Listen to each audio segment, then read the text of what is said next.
আজ ফাইনালি অনেকদিন পর ঘুরতে বেরানো হলো, কিন্তু দুঃখের বিষয় এটাই যে আমি জানি না যে আমি কোথায় ঘুরতে যাচ্ছি। বন্ধুরা বললো আমায় নাকি আবার সারপ্রাইজ দেবে। শুধু একটা জিনিসেরই ভয়, বাড়ি গিয়ে যাতে আমি আবার বকা না খাই, কারণ আমি যেখানেই যাব সেখানেরই তো ভিডিও আপলোড করব, বাড়িতে তো এমনিই জেনে যাবে। কোন স্টেশনে নামলাম সেটাও তো জানি না। টোটোতে ওঠার আগে টোটোওয়ালাকে কি যেন একটা নাম বললো, এটা আমি বুঝতেও পারলাম না। এ আবার কোন জায়গা? আরে রাস্তাটা কি এবড়ো খেবড়ো না? রাস্তা তো ঠিক আছে, তাহলে এই টুকটুকিটারই কোনো ডিস্টার্ব আছে। উফ, কোমরটা ব্যথা হয়ে গেল, কখন পৌঁছাবো? এটা আবার কোন জায়গায় নিয়ে আসলো? আমি বাড়ি গিয়ে বকা না খাই। এই ছেলেপেলেগুলো না কি যে করে, এত জায়গার সন্ধান কোথা থেকে পায়? নিশ্চয়ই ইউটিউব দেখে বার করে। এবার আমি ভয় পাবো নাকি ঘুরবো? এ তো সত্যিই রাজপ্রাসাদ, কোথার থেকে যে খোঁজ পায় এগুলো। এখানে ঘুরতে গেলে নাকি এবার টিকিট কাটতে হয়। 20 টাকা দিয়ে একটা টিকিট ধরিয়ে দিল হাতের মধ্যে। একটু ঘুরেই দেখি কি কি আছে এখানে। টিকিটে তো 10টা জায়গার নাম লেখা আছে, কিন্তু যাবো কোন দিক দিয়ে?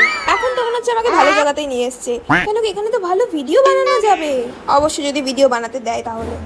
ওয়াও, এখানে তো সুইমিং পুলও আছে, নাকি এটা পুকুর? এখানে আবার গেটও খোলা আছে, আমি ঢুকতেও পারবো ভিতরে। এখন তো মনে হচ্ছে আমাকে ভালো জায়গাতেই নিয়ে এসছে। একটা ইউটিউবারের আর কি চাই? একটা সুন্দর জায়গা যেখানে অনেকগুলো ভিডিও বানাতে পারবো। একটু ওই দিকটা দিয়ে ঘুরে আসি। ওয়াও, কি সুন্দর হাওয়া দিচ্ছে। এইসব জায়গা শুটিং এর জন্য খুব ভালো। এরকম জায়গা পেলে তো নিজের ভেতরের হিরোইন এমনিই জেগে ওঠে। কি সুন্দর লাগছে, আমার তো এই জায়গাটা ভীষণ পছন্দ হয়েছে।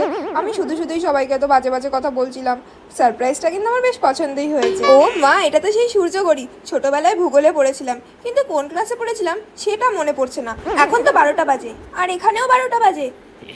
এক সেকেন্ড, ওটা কোন ব্রিজ? মনে তো হচ্ছে হুগলি ব্রিজ। নাও, আমার হুগলি ব্রিজও দেখা হয়ে গেল। এই বিড়ালটাকে কখন থেকে ডাকছি, পাত্তাই দিচ্ছে না। আমার বন্ধুদের সাথে আমার মান সম্মানটা জলে ঢেলে দিল। দেখো ছেলেপেলের কাণ্ড, দরজাটার কি অবস্থা করেছে। একমাত্র কি আমিই আছি যে রাস্তাঘাটের কোথাও নিজের নাম লিখিনি? এতগুলো সিঁড়ি ভেঙে যে কোন জায়গায় উঠলাম, খালি গোল গোল করে ঘুরছি, কিছুই তো বুঝতে পারছি না। এখানে আবার কি? এখানে আবার নিজের মনস্কামনা পূরণ হয় নাকি? এতগুলো দড়ি বেঁধে রেখেছে। এখান থেকে এত সুন্দর হাওয়া দিচ্ছে, মনে হচ্ছে এখানেই থেকে যাই। জায়গাটা ভালো, কিন্তু তাও এখানে আবার দড়ি ফেলে রেখেছে। না বাবা, এখানে একা একা থাকা যাবে না। জায়গাটায় এত হাওয়া, কিন্তু তাও গরম লাগছে। গরম যেন কমতেই চায় না। সিঁড়িগুলো এরকম পেঁচানো, আরো বেশি কষ্ট হচ্ছে নামতে। ওঠার সময় তো কোনো রকম করে উঠে গেছিলাম, এখন নামবো কি করে? সাবধানে সাবধানে নামি, নয়তো পড়ে যেতে পারি। যেরকম সিঁড়ি, খুব গরম লাগছে। ভোর দুপুরে কেউ ঘুরতে বেরোয় নাকি তাই? এখানে কোন জানলায় যেন ঘন্টা রয়েছে, আমি তো সব জানলাই খুঁজে ফেললাম, একটা জানলাও দেখতে পেলাম না। আর জায়গাটা এত উঁচুতে, আমার আর ভালোও লাগছে না ওই ঘন্টা খুঁজতে। নিচেই নেমে যাই। এখানে একটা সেলফি নিয়ে নি, স্টোরিতে দেব। শুধু তো ভিডিওই তোলা হলো, একটাও ফটো তোলা হয়নি। হ্যালো ম্যাডাম, এখানে ভিডিও করা বারণ। এই যে শুরু হয়ে গেল, কি অদ্ভুত। এখন তো মানুষ সব জায়গাতেই ফটো তোলে। না, আর ভাল লাগছে না, গরম লাগছে। মনে হচ্ছে মেকআপ গুলো সব আমার গলে গলে পড়ে যাচ্ছে। এত গরমে রোদে কেউ কি মেকআপ করে?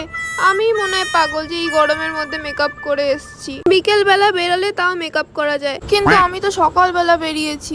এই রোদে মনে হচ্ছে আরো কালো হয়ে গেছি। এবার বাড়ি যাব, আর ভালো লাগছে না।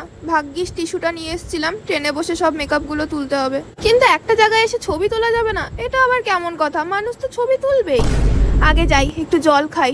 আর ভালো লাগছে না, প্রচন্ড গরম। গোলা নিয়ে নিয়েছি, এবার শান্তি করে খাই। কি ঠান্ডা, শান্তি। এই গরমে একটু ঠান্ডা পেলে আর কি চাই।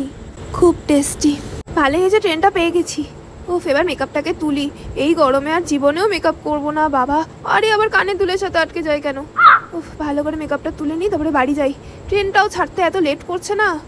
শান্তি। থ্যাংক ইউ টিস্যু ভাই।